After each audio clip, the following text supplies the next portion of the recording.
नमस्कार दोस्तों, स्वागत है आपका अपने चैनल ज्योतिष ज्ञान में। दोस्तों, साल 2025 का दूसरा चंद्र ग्रहण 7 सितंबर दिन रविवार को लगने वाला है। ये चंद्र ग्रहण भारत में साफ साफ रूप से देखा जा सकेगा, लेकिन भारत में यह कितने बजे लगेगा और इसका सूत का समय क्या होगा, साथ ही यह चंद्र ग्रहण कब समाप्त होगा, सारी जानकारी आज के इस वीडियो में मैं आप सभी को बताने वाला हूँ। साथ ही आज के इस वीडियो में मैं आप सभी को बताऊंगा कि चंद्र ग्रहण के दौरान आपको क्या करना है और क्या नहीं करना है, और इसके साथ ही मैं आपको बताऊंगा कि चंद्र ग्रहण के समय गर्भवती महिलाओं को कौन कौन सी सावधानियां जरूर बरतनी चाहिए, क्योंकि इस दौरान नकारात्मक शक्तियां अपने पूर्ण प्रभाव पर होती हैं। तो इस दौरान गर्भवती महिलाओं को क्या करना चाहिए और क्या नहीं करना चाहिए, साथ ही उन्हें कौन से ऐसे उपाय जरूर करने होंगे ताकि उनका होने वाला जो शिशु है उस पर चंद्र ग्रहण का दुष्ट प्रभाव एकदम सुरक्षित रहे, ना पड़े। तो दोस्तों, इस वीडियो के माध्यम से आप सभी को 2025 के दूसरे और महाचंद्र ग्रहण की संपूर्ण जानकारी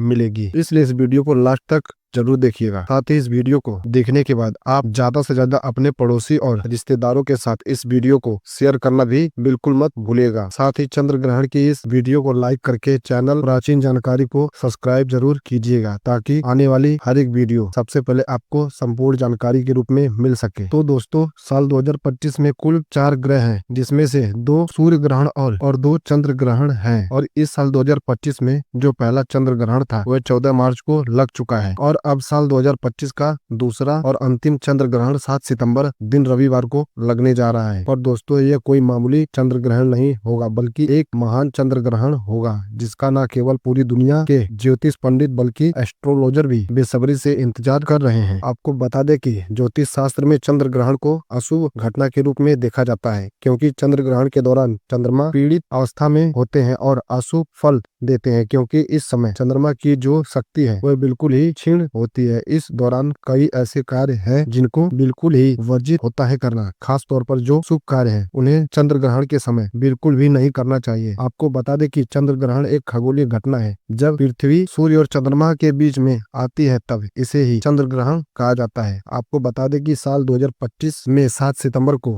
लगने वाला यह चंद्र ग्रहण एक संपूर्ण चंद्र ग्रहण होगा। इसमें पृथ्वी चंद्रमा को पूरी तरीके से ढक लेगी, और 7 सितंबर का लगने वाला यह चंद्र ग्रहण भाद्रपद मास के शुक्ल पक्ष की पूर्णिमा तिथि को लगेगा। चलिए अब जानते हैं कि 7 सितंबर को लगने वाला यह चंद्र ग्रहण कहां कहां पर दिखाई देगा। तो यह चंद्र ग्रहण भारत के हर शहर में साफ साफ देखा जा सकेगा, और भारत के साथ साथ यह चंद्र ग्रहण संपूर्ण एशिया, ऑस्ट्रेलिया, यूरोप, न्यूजीलैंड, पश्चिम और उत्तरी अमेरिका, दक्षिणी अमेरिका और अफ्रीका के पूर्वी क्षेत्रों में दिखाई देगा। और अब बात कर लेते हैं इस चंद्र ग्रहण के समय की। तो दोस्तों, भारतीय समय के अनुसार इस चंद्र ग्रहण की शुरुआत 7 सितंबर 2025 को रात 9:58 पर हो जाएगी, और इस चंद्र ग्रहण की समाप्ति मध्य रात्रि उपरांत यानी कि देर रात 1:26 पर होगी। इस चंद्र ग्रहण की कुल अवधि लगभग 3 घंटे 28 मिनट तक रहेगी। और बात कर ले इस चंद्र ग्रहण के सूतक काल की, तो देखिए, जब सूर्य ग्रहण लगता है तो उसका जो सूतक काल होता है वह 12 घंटे पहले से मान्य होता है, लेकिन चंद्र ग्रहण में सूतक काल 9 घंटे पहले से ही मान्य होता है। और क्योंकि यह चंद्र ग्रहण भारत में दिख रहा है, इसलिए भारत में भी इस चंद्र ग्रहण का सूतक काल बिल्कुल ही मान्य होगा। इस बात का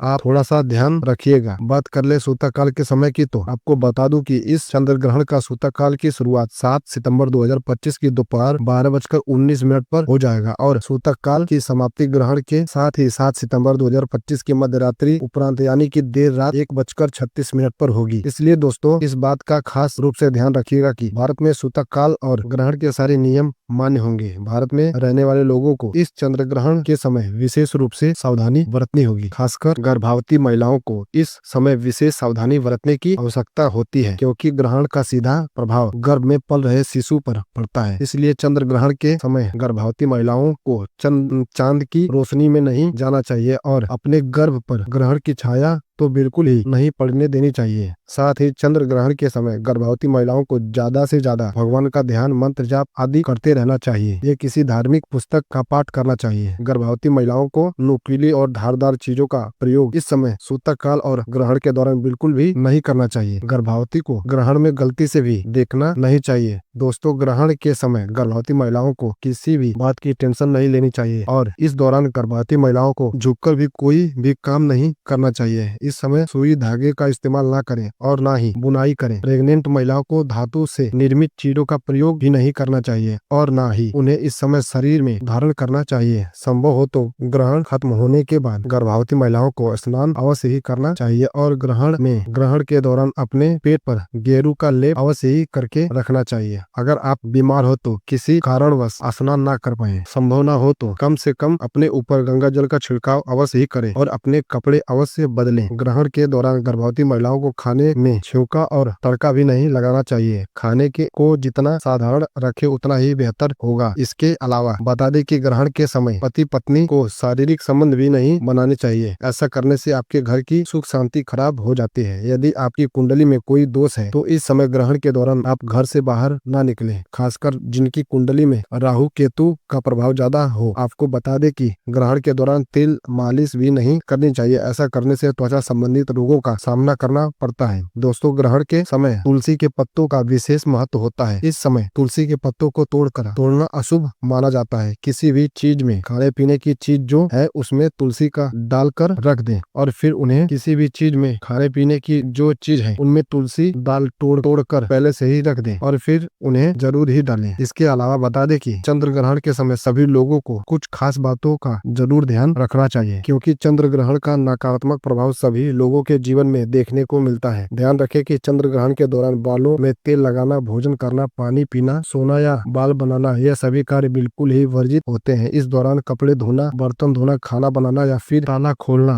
और दांत मांजना करने की भी मनाही की जाती है। अगर आप बीमार हैं, बुजुर्ग या बच्चे हैं या फिर गर्भवती महिला है और इस समय ग्रहण के समय कुछ भी खाने पीने की आवश्यक हो तो आप ग्रहण के सूतक का लगने से पहले ही खाने पीने की पूरी तैयारी कर लें और हर एक खाने पीने के सामान में तुलसी डालना बिल्कुल भी ना भूलें। इससे उन अन्न और जल में ग्रहण का दोष नहीं लगता है और आप ग्रहण की नकारात्मक से एकदम सुरक्षित रहेंगे। दोस्तों, इसके अलावा चंद्र ग्रहण के समय कोई भी शुभ कार्य नहीं करना चाहिए। आपको बता दें कि ग्रहण के दौरान पूजा भी निषेध मानी जाती है। इस दौरान आरती पूजा पाठ करने की मनाही होती है। इस दौरान मूर्ति का स्पर्श करना बिल्कुल ही वर्जित होता है, क्योंकि इस समय प्रकृति सबसे ज्यादा संवेदनशील स्थिति में होती है। यह कारण है कि इस दौरान पेड़ पौधे, फूल पत्ते तोड़ना नहीं चाहिए। शास्त्रों के अनुसार चंद्र ग्रहण के दौरान नाखून काटना, बाल काटना, दाढ़ी बनाना अशुभ माना जाता है। आप ग्रहण के समय मांस, मछली, मदिरा आदि का सेवन भी ना करें। ग्रहण की अवधि में यह सब चीजें नहीं खानी चाहिए। सिगरेट और शराब जैसे नशीले पदार्थ से भी बचना चाहिए। चंद्र ग्रहण के दौरान आपको किसी भी तरह का मनोरंजन भी नहीं करना चाहिए। कुछ लोग टाइम पास करने के लिए जुआ या ताश आदि खेलते हैं, जो कि बहुत ही गलत होता है। आपको बता दें कि ग्रहण के समय किसी दूसरे का दिया हुआ अन्न भी नहीं खाना चाहिए, वरना आपके ऊपर भार पड़ता है और 12 वर्षों का पुनः नष्ट हो जाता है। एक बात का ध्यान रखें कि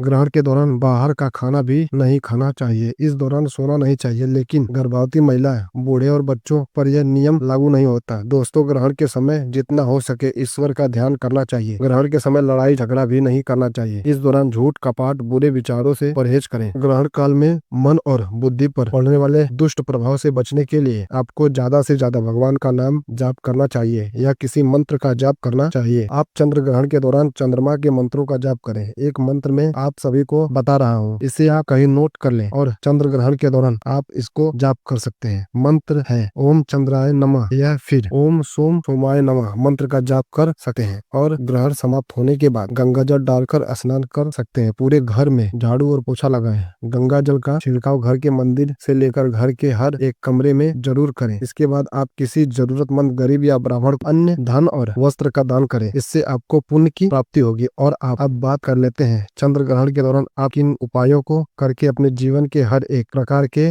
कष्टों से मुक्ति पा सकते हैं और अपनी मनवांछित इच्छाओं को पूर्ण करवा सकते हैं। देखिए, इस दौरान प्रकृति बहुत ही संवेदनशील होती है। इस दौरान किया गया कोई भी उपाय कभी विफल नहीं होता। तो इस समय आप धन लाभ के लिए ग्रहण के समय श्री सुख का पाठ करें।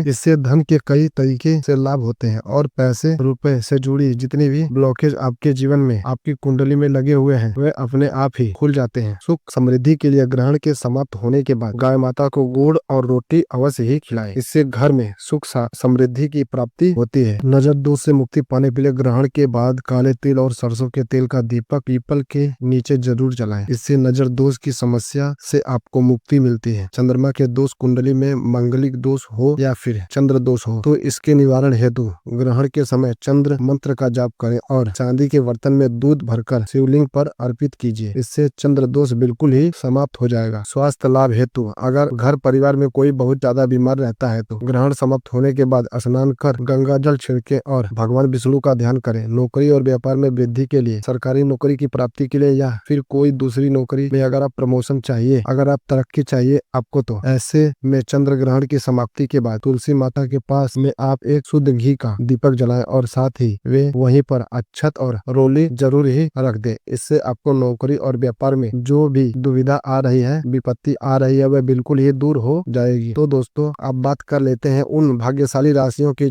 जिनका जीवन इस चंद्र ग्रहण के पूरी तरह से बदलने जा रहा है। इस चंद्र ग्रहण पर 9 के 9 ग्रह अपनी राशि में परिवर्तित करेंगे, जिसका प्रत्यक्ष और अप्रत्यक्ष प्रभाव 12 की 12 राशियों पर पड़ेगा। यानी कि चंद्र देव की कृपा से यह 12 राशि वाले इस चंद्र ग्रहण के बाद करोड़पति बनने वाले हैं। सबसे पहली भाग्यशाली राशि धनु है। धनु राशि, अगर आप धनु राशि के हैं और लंबे समय से बीमार चल रहे हैं तो इस चंद्र ग्रहण के बाद आपके स्वास्थ्य में सुधार आना शुरू हो जाएगा। लंबे समय से अगर आप अपने दुर्भाग्य की वजह से परेशान थे, आपका दुर्भाग्य आपसे दूर हो जाएगा। करियर कारोबार में आपको उन्नति देखने को मिलेगी। चंद्र ग्रहण के बाद धनु राशि वाले के शादी के योग बन रहे हैं। आपकी मनचाही शादी इस चंद्र ग्रहण के बाद हो सकती है। आपके जीवन में अनेक प्रकार के ऐसे रास्ते खुलने जा रहे हैं जहां से आपको मुनाफा होगा। अगर आप व्यापारी है तो आपके व्यापार में अब आपको काफी ज्यादा फायदा आने वाले समय में देखने को मिल सकता है। अगली खुशनुमा राशि है मकर राशि। अगर आप मकर राशि के हैं और लंबे समय से नौकरी की तैयारी कर रहे थे, आपकी नौकरी लग जाएगी। आपका बंद पड़ा व्यापार चल पड़ेगा। आपके नवग्रह आपका साथ देना शुरू कर देंगे। आपका शुक्र ग्रह भी आपका साथ देगा शुरू कर देगा। शुक्र ग्रह व्यक्ति के जीवन के धन और संपदा से जुड़ा होता है। कहने का मतलब है कि मकर राशि वाले इस चंद्र ग्रहण के बाद धन संबंधी जो भी निर्णय लेंगे, उस निर्णय से इनको फायदा मिलेगा। आपके जीवन में अनेक प्रकार के ऐसे रास्ते खुलने जा रहे हैं जहां से आपको धन की प्राप्ति होगी और आप अपना कहीं भी धन का निवेश करेंगे, उस निवेश से आपको फायदा होगा। आने वाले समय में इस चंद्र ग्रहण के बाद आपका जीवन काफी ज्यादा कल्याणकारी और शुभ साबित होने वाला है। अगली खुशनसीब राशि, अगर आप मेष राशि के हैं और लंबे समय से नौकरी की तैयारी कर रहे थे तो आपको नौकरी लग जाएगी। अगर आप नौकरी कर रहे थे तो आपका प्रमोशन हो जाएगा। प्रॉपर्टी और वाहन खरीदने के आपके योग बन रहे हैं। अगर आप विद्यार्थी है तो यह साल काफी अच्छा आपके जीवन में साबित होगा। मेष राशि वाले लंबे समय से कई सारी दुविधा में फंसे हुए थे, लेकिन अब आपकी हर दुविधा अपने आप धीरे धीरे खत्म होना शुरू हो जाएगी। चंद्र देव की कृपा से आपकी कुंडली में चंद्र ग्रह की स्थिति अच्छी होने की वजह से आपके जीवन में काफी अच्छा समय आने वाला है। अब आने वाले समय में आपको अनेक प्रकार की सफलता प्राप्त हो सकती है। अगली खुशनुमा राशि है कन्या। कन्या राशि, अगर आप कन्या राशि के हैं तो आपके विदेश यात्रा पर जाने के योग बन रहे हैं। आपको राजनीति लाभ होगा। आपका बंद पड़ा व्यापार चल पड़ेगा। आपके विरोधी, आपके दुश्मन आपके सामने घुटने टेक देंगे। करियर कारोबार में आपको उन्नति देखने को मिलेगी। लंबे समय से अगर आप बीमार चल रहे थे, आपकी बीमारी से आपको मुक्ति मिल जाएगी। अचानक से आपके जीवन में आपको बड़ा धन लाभ हो सकता है। अगर कन्या राशि वाले लंबे समय से विदेश में पढ़ने का सपना देख रहे थे तो इस चंद्र ग्रहण के बाद आपका यह सपना जरूर पूरा हो जाएगा और आप विदेश में जाकर पढ़ सकते हैं एवं अपनी विदेश में अच्छी नौकरी भी लगा सकते हैं। अगर आप तुला राशि के हैं तो दोस्तों, आपकी शादी के योग इस चंद्र ग्रहण के बाद बन रहे हैं। प्रॉपर्टी वाहन खरीदने के भी योग बन रहे हैं। आपके नवग्रह की स्थिति बहुत अच्छी हो जाएगी। आपके ऊपर शनि देव मंगल दोष या कैसा भी दोष हो, वह इस चंद्र ग्रहण के बाद अपने आप खत्म हो जाएगा। भगवान चंद्रदेव जी की कृपा से आपकी कुंडली में चंद्रमा की स्थिति बड़ी अच्छी हो जाएगी और जिस व्यक्ति की कुंडली में चंद्रमा उच्च स्थान पर होता है, उस व्यक्ति को जीवन में अनेक प्रकार की सफलताएं और उन्नति देखने को मिलती है। आने वाले समय में तुला राशि वाले अचानक से धन की प्राप्ति कर सकते हैं। आपके पास जो धन आएगा उसमें वृद्धि होगी। अब आने वाला समय आपको कामयाबी की ओर ले जाएगा। दोस्तों, इस वीडियो को यहीं समाप्त करते हैं। वीडियो पूरा देखने के लिए बहुत बहुत धन्यवाद।